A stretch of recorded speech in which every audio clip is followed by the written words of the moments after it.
Dublin. A story about dreamers. Savleen ní déag sé dé.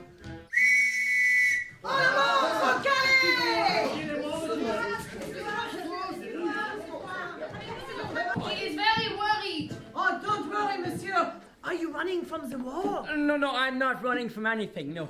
I'm going back home. I'm going to be refurbishing a great building on the main street. A fine building.